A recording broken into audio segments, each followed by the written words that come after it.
சவாலுக்கு தயாரா? நாள் 25. இன்றைய சவாலான செயலுக்கு ஆதாரமான வேதவசனம் மத்தேயு 5:9. சமாதானம் பண்ணுகிறவர்கள் பாக்கியவான்கள், அவர்கள் தேவனுடைய புத்திரர் எனப்படுவார்கள்.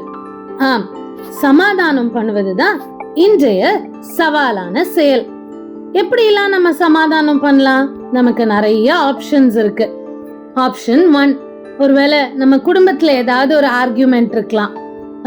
நம்மளோட ஹஸ்பண்ட் ஆர் ஒய்ஃபோட, அல்லது நம்மளுடைய பெற்றோரோட, அல்லது நம்ம சகோதரன் சகோதரியோட, இப்படி ஏதாவது ஒரு ஆர்கியூமெண்ட் இன்னைக்கு நடந்திருக்கலாம், இல்ல சமீபத்துல நடந்திருக்கலாம். அண்ட் நம்ம ரெண்டு பக்கத்துலயுமே நமக்கு அதனால வருத்தம் இருக்கலாம். இன்னைக்கு என்ன பண்ண போறோம்னா, நம்ம இனிஷியேட்டிவ் எடுத்து, நம்ம அந்த லீட் எடுத்து அவங்களோட பேச போறோம்.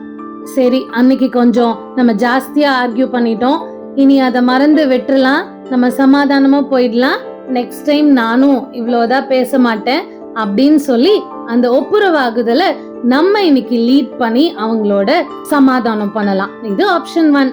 அப்படியெல்லாம் ஒன்றும் நடக்கல, எங்க வீட்டுல எல்லாம் சமாதானமா தான் போகுது அப்படின்னா ஆப்ஷன் 2, ஒருவேளை யாராவது நம்ம மேல அப்செட்டா இருக்க மாதிரி நம்ம கிட்ட ரீசெண்டா வெளிப்படுத்தி இருக்கலாம். ஒருவேளை அவங்க நம்ம ஃப்ரெண்டா இருக்கலாம், இல்ல நம்மளுடைய அருகாமையில இருக்க யாராவது இருக்கலாம், இல்ல நம்மளுடைய உறவுகள் யாராவது இருக்கலாம். அன்னைக்கு நீ பேசுவேன்னு நான் எதிர்பார்த்தேன், நீ பேசல, அல்லது நீ இந்த சப்போர்ட் பண்ணுவேன்னு நான் எதிர்பார்த்தேன், நீ சப்போர்ட் பண்ணல அப்படின்னு அவங்க வருத்தத்தை அவங்க நம்ம கிட்ட தெரிவிச்சிருக்கலாம். என்னடா இது, இவங்க நம்ம சூழ்நிலையை புரிஞ்சுக்காம இப்படி சொல்லிட்டாங்களேன்னு நம்மளும் அந்த வருத்தத்துல அவங்க கிட்ட சரியா பேசாம இருக்கலாம். அப்படி ஏதாவது சம்பவம் இருந்துச்சுன்னா இன்னைக்கு நம்ம அவங்களோட கனெக்ட் பண்ணி நம்ம அந்த லீட் எடுத்து அவங்களோட சமாதானம் பண்ண போறோம். எப்படி பண்ணலாம்? சாரி, அன்னைக்கு உங்களுக்கு தேவைப்படும் போது நான் உண்மையாவே பிஸியா இருந்தேன், என்னால உங்களோட கனெக்ட் பண்ண முடியல, அடுத்த வாட்டி என்னால முடிஞ்ச அளவுக்கு என்னுடைய சப்போர்ட்டையோ டைமையோ நான் உங்களுக்கு தரேன், சரி சொல்லுங்க வேற என்ன விஷயம் அப்படின்னு சொல்லி நம்மளா அந்த சமாதானம் பண்ற இனிஷியேட்டிவை எடுக்கலாம். ஆப்ஷன் 3, நம்ம வேலை செய்யற இடத்துலயோ அல்லது நம்ம படிக்கிற இடத்துலயோ, இப்படி ஏதாவது ஒரு இடத்துல யாராவது நம்மளை பிளேம் பண்ணிட்டாங்க, இல்ல நம்மளை குற்றப்படுத்திட்டாங்க அப்படின்னா நமக்கு அது கண்டிப்பா வருத்தமா தான் இருக்கும். ஆனா இன்னைக்கு நம்ம சமாதானம் பண்ணுகிறவர்களா, சரி இது ஏன் இப்படி நடந்துச்சுன்னு சொல்லி நான் உங்களுக்கு எக்ஸ்பிளைன் பண்றேன் அப்படின்னு கொஞ்சம் காமா நம்ம அதை எக்ஸ்பிளைன் பண்ணி அவர்களோடையும் சமாதானமா இருக்க முயற்சி பண்ணலாம்.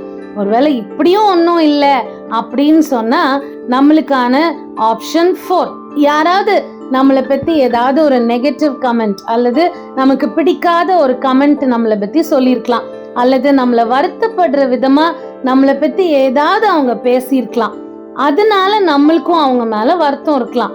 அப்படி ஒரு நபரோட கண்டிப்பா நம்ம ஃபுல் சமாதானமா இருக்கவும் முடியாது, பேசவும் முடியாது. ஆனா இன்னைக்கு சமாதானம் பண்ணுகிறவர்களா சவாலான செயல்ல நம்ம என்ன பண்ண போறோம்னா, அந்த நபர்கிட்ட பேச போறோம்.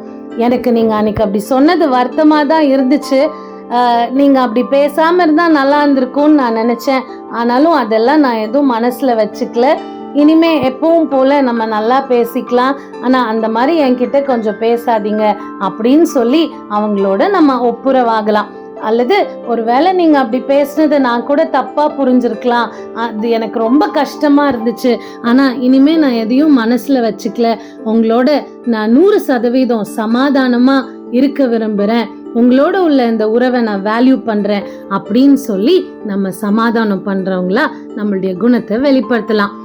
லாஸ்ட் ஆப்ஷன், இப்படி எதுவுமே இல்லை அப்படின்னா, ஒருவேளை நமக்கு தெரிஞ்ச யாராவது 2 பேர் ஏதாவது ஒரு சண்டையிலயோ மன வருத்தத்திலயோ இருந்தா அவங்க 2 பேரும் சமாதானம் ஆவதற்கு நம்மளால இயன்ற உதவிய செய்யலாம். தனித்தனியா 2 பேர்கிட்டயும் பேசி அதுக்கப்புறம் இணைந்து அவங்க 2 பேரையும் ஒப்புரவாக வைப்பதற்கு அவர்களோடு இணைந்து பேசி அப்படி மிஸ் அண்டர்ஸ்டாண்டிங்ல அல்லது பிரச்சனையில இருக்கிற 2 பேரை ஒப்புரவாக வைக்க, சமாதானம் பண்ண வைக்க நம்மளால் இயன்றதை நம்ம செய்யலாம். இப்படி ஏதாவது ஒண்ணு செய்து சமாதானம் பண்ணுகிறவர்களாக, பாக்கியவான்களாக, தேவனுடைய புத்திரராக நாம் வாழ்ந்து காட்டுவோமா?